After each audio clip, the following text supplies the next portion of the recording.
We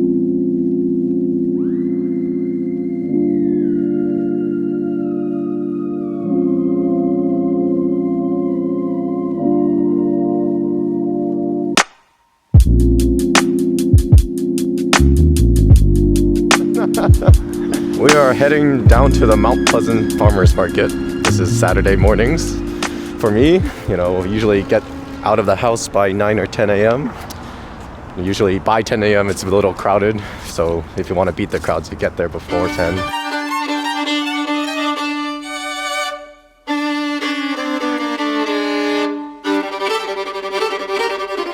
Yeah, so I usually come with an idea of what I want to get.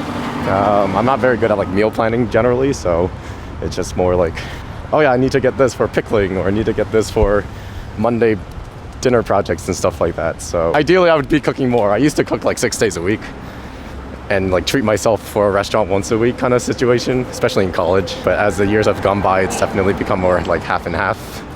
So maybe 2 or 3 days of cooking throughout the week, plus the rest showing up for pop-ups or specific dinners.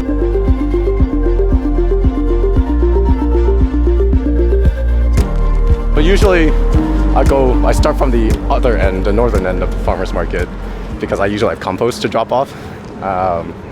But I definitely starting to go from the southern end, so I could get a quick scan of what's around in the farmer stands, and then drop off my compost and then come back and double back.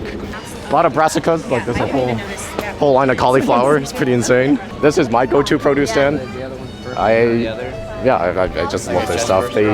Especially during the summers, they really do very hyper-specific herbs, soft herbs. There's a variety of mints that I can only get from them in DC, and so. So they didn't. Doing a documentary.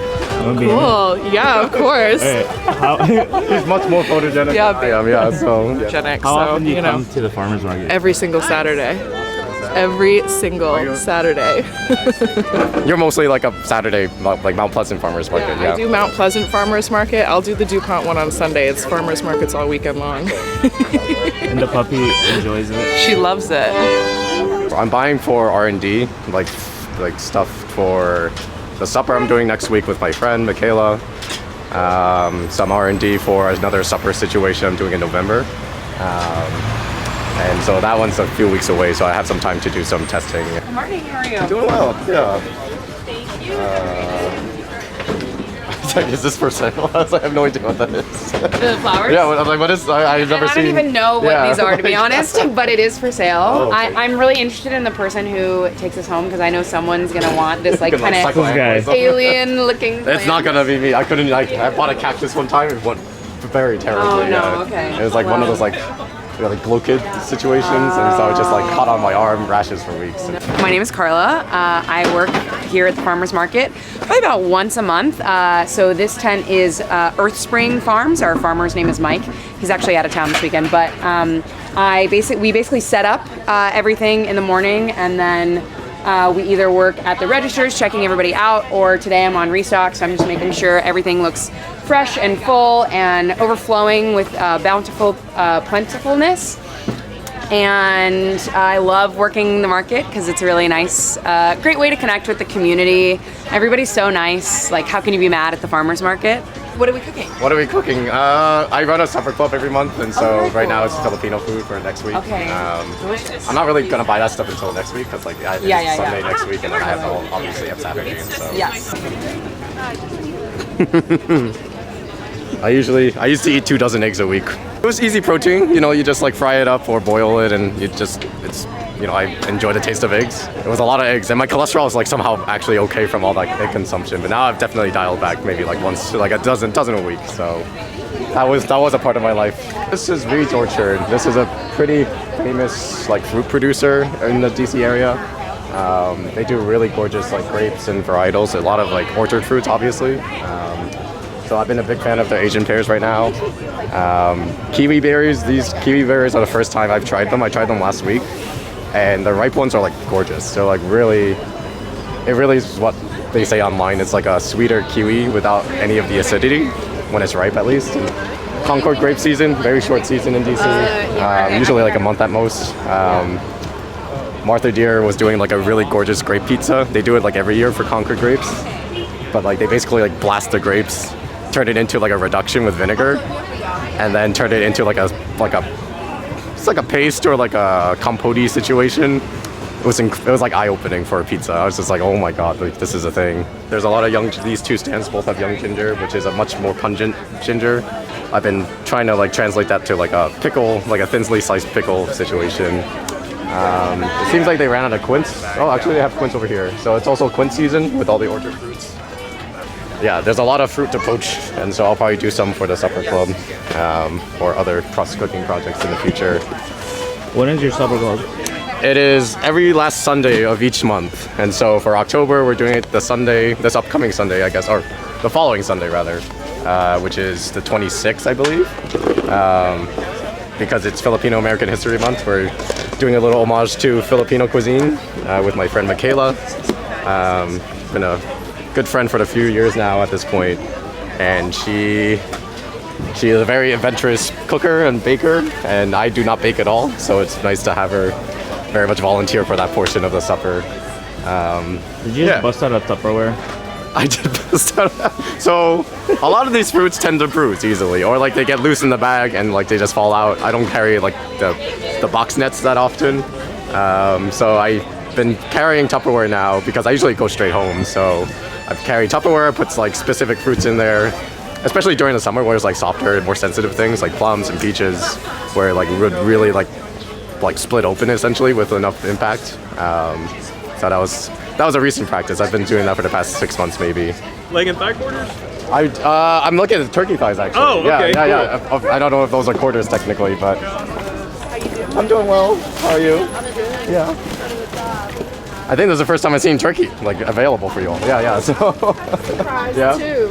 We just sold that turkey breast. Yeah, no, I just saw that. Yeah. Let's do the 1.5. Yeah. Where'd you get that bag? This one was from the Sama Sama market actually, you know, that Les organizes. I think I got it last year? I forget when last year. It might have been exactly around this time last year. I think the guy who does this is his name Chris? You might have. Is it Chris? Chris Carter. Chris Carter, right. And so yeah, I was like I love how how horizontal it is. It's like very hefty. It's a proper tote bag because it has a gusset. All the restaurants that don't sell gusseted tote bags should not sell a tote bag. That's my take. Like, that's just not a useful thing for me. So, if you're gonna create a tote bag, put a gusset on it. Pay extra. Like, people are willing to pay extra for that stuff. But like this one is just so long. So it's very good for like bigger hauls.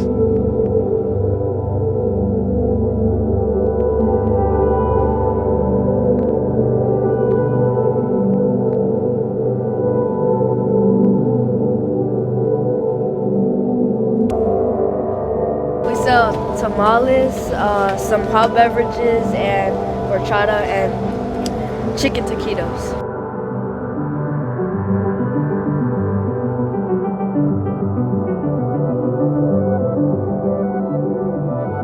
Perfect. Oh, like at the lowbowl. Heck, oh, nice. Sure. All right, you do your thing. Got a professional here. How long have you guys been selling out here? Mami, ¿por cuántos años hemos estado vendiendo acá?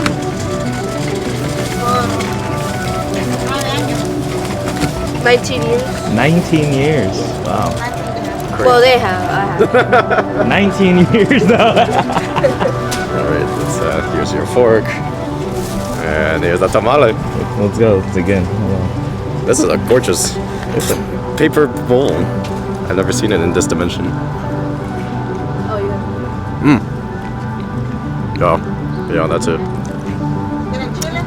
This might be the best season. Yeah. Oh my God. Spicy. Gracias. Yeah. Dude, that's so homey. This is like the best seasoned tamale I've ever had. That's Because like crazy. usually the seasoning doesn't always go all the way through. Very good. Oh yeah, that's got some kick. Está bien. That's it.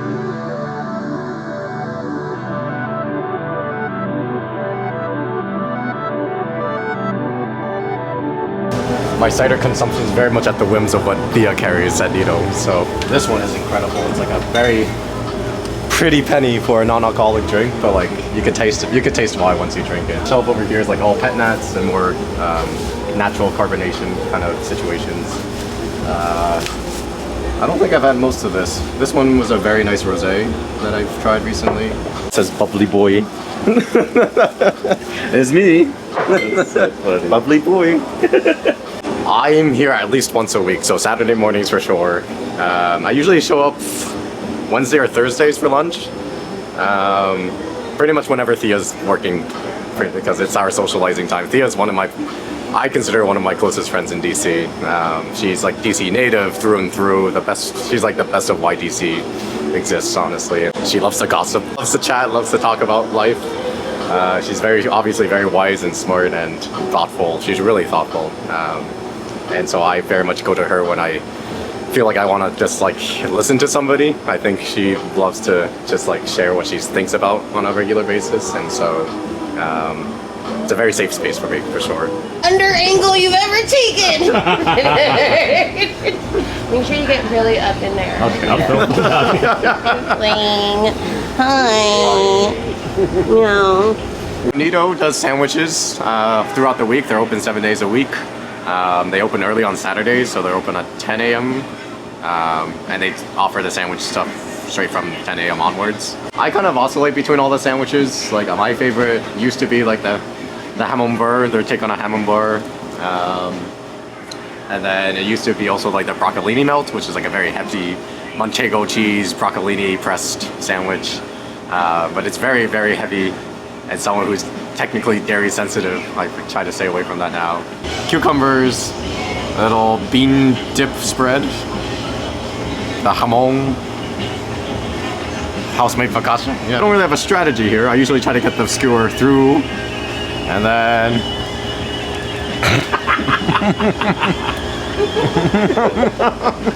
damn it, Theo! There's like a pepper spread on this side, and so it adds like a really gorgeous vibrancy. It's kind of like Muhammara, where it's like, but it's a little more acidic.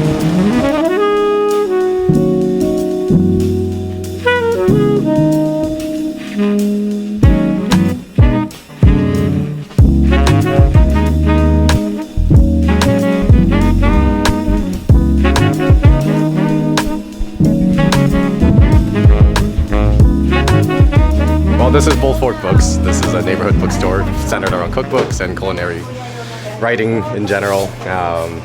It's one of my safe spaces in DC for sure. I very much spend a lot of time in here, you know, with the lovely staff, and kind of just picking their brains about everything cooking wise. And so it's been a huge part of lowbowl supper for me. Just inspirationally, obviously a lot of resources to kind of learn from and just sift through. And they do a lot of really good programming. We got a director of events over in the back with her pupusas and stuff. You're underselling yourself also. That Brian's now one of our volunteer. Right, there's a conflict of interest too. Yeah, like Yeah. So I am now volunteering for the events at least to a limited capacity. But yeah, it's been a nice way to spend my time and kind of give back to a store that's been a very important part of my life. And It's a place to have unexpected and delightful conversations about food and cooking. I really hope that it's a place for everybody who eats food, which is, pretty much everyone. Whether you're just a beginner cook or really, diving deep with specific interests, or if you're industry, that everyone is welcome to be in this space and learn and share with each other. This is a community space, and it's a space where people make meaningful friendships, come to learn about food, and build community in a very special way in the nation's capital. And some events that we have upcoming are featured here, but also on our website. So we have a bake club that's happening every other month. We have a monthly cookbook club, which is a great way to see a cookbook come to life in one night. And it's a potluck that we host that you get to eat and drink wine at, and then we clean up after you, which is really fun. And then we also have author talks, which is a great way to get to know more about a specific title from the person, the author, who poured their love into it themselves. this whole shelf here which is more like restaurant-oriented books. So kind of like derivatives of, you know, the chefs who run these restaurants. So like the Lula Cafe one based in Chicago is really gorgeous. Mocha Nuts based in Paris is another fun one that I just recently got. And yeah, just like much more technical, hyper-specific niche topics around like taste and lateral cooking and sauces. There's a whole book on sauces, which I tempted to get because I need to work on my sauce game.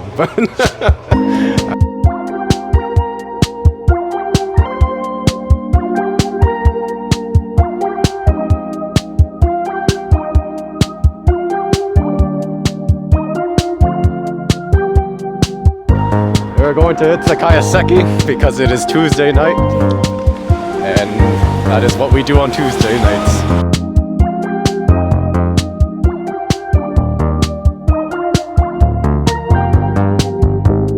Tuesday nights, after dinner service, it becomes a wine bar. And so they serve mostly wine. They got a couple bar snacks served at room temp because that's what bar snacks do. And I usually get a couple glasses of wine across a few hours and call it a night. Show up by myself, but then, you know, we got regulars here. They all show up. It's probably one of my favorite Japanese restaurants in DC. And then our friend Amanda decided to open a wine bar concept up here on Tuesday nights, and it's been 2 years running now. No, it's a nice escape on a Tuesday, kind of break up the week. And yeah, just drink some good wine. Have you missed a Tuesday? I've missed a couple of Tuesdays. Yeah. I think it's easier to count how many Tuesdays I've missed, which is probably over the past 2 years. I would say maybe 20 across 2 years. So that's what, that's like 100 weeks. I'm here pretty often, yeah. Even just for a glass or something. It's a nice consistency to have. You can always count on it. I'm very much a man of routines. As you're documenting for me, you're literally documenting all my routines. And so yes.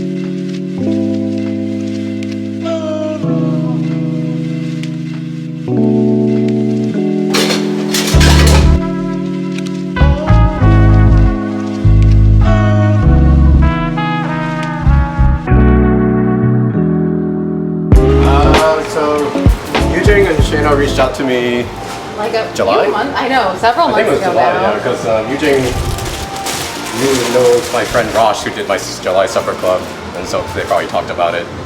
And then so they reached out, and we met at Ellie for a lunch moment, and they pitched their concept. I think I'm pretty sure I was following y'all by that point, like even before you reached out. Maybe not.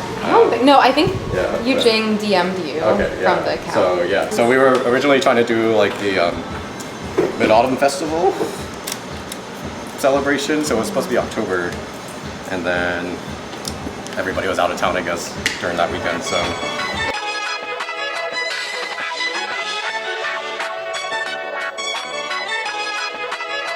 Get footage of that. You know, I should have done their nails.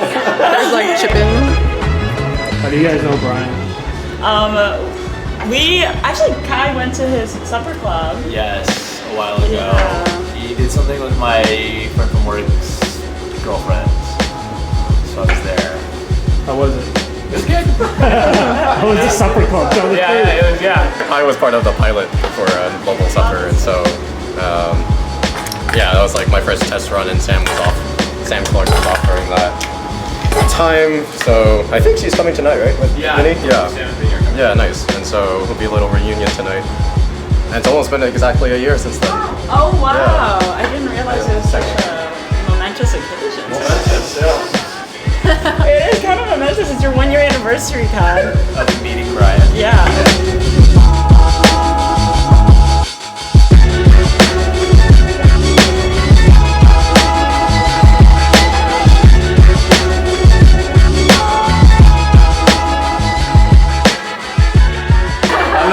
In front of this many cameras.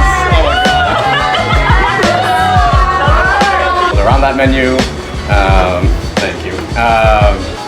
And we donate all the proceeds, donation-based, to all these initiatives and timely causes. And so it's really just a nice little hobby for me to kind of just cook as much as possible.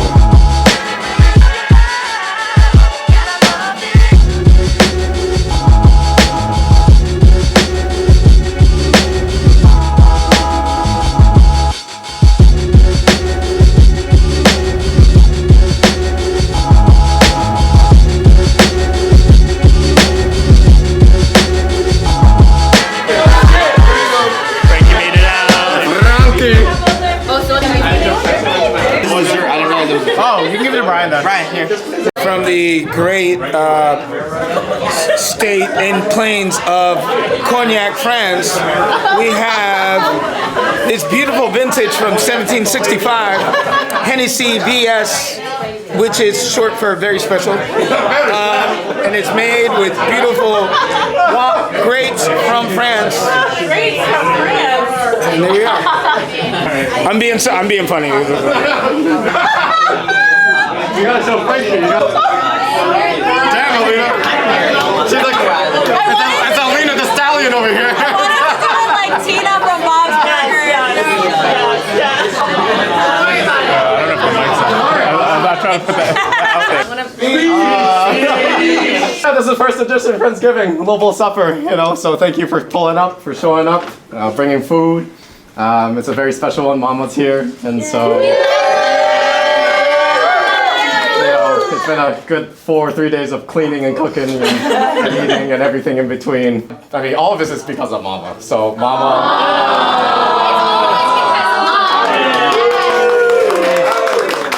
Getting to watch her cook all the time. Like we'd come home from school, it's like 3 or 4 o'clock. She's making like empanadas and curry puffs and beignets, like all the fried dough basically. And then we have dinner at 6 o'clock, and then she'd be mad at us for not eating dinner. And you know, spending time watching like PBS, like Jacques Pepin and Julia Child, and just watching these things.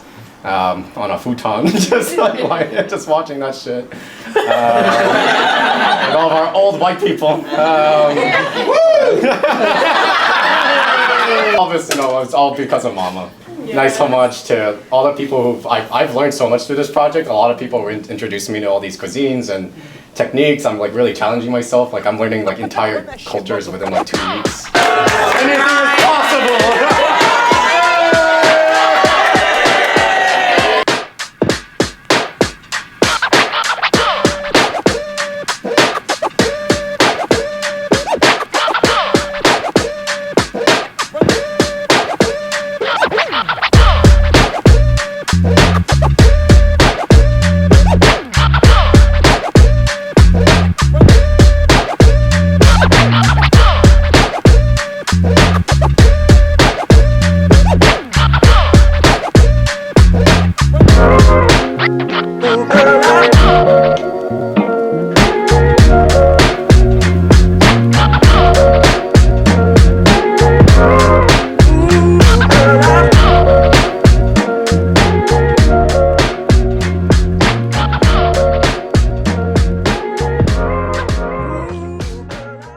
He loves anything starchy. For example, pasta. But pasta with butter and Parmesan only. With no sauce, no additives, no meat, none of that. And then he likes dumpling, but he doesn't eat the stuffing because they're too fatty. So he eats the skin only. He likes scallion pancake. He likes anything that's doughy, basically. And potato in all forms. You can mash it, you can gnocchi it, you can boil it, you can roast them, and French fry it. One day I was cooking. He always helps me in the kitchen. He always said, "Mama, can I help you?" So I said, "Oh, yeah, chop those up." I don't even say what it is. Then he says, "Oh, these are scallions." I said, "Oh, and I have chives." I took out the chive, and they said, "Those are chive." So he was 5 years old. I was very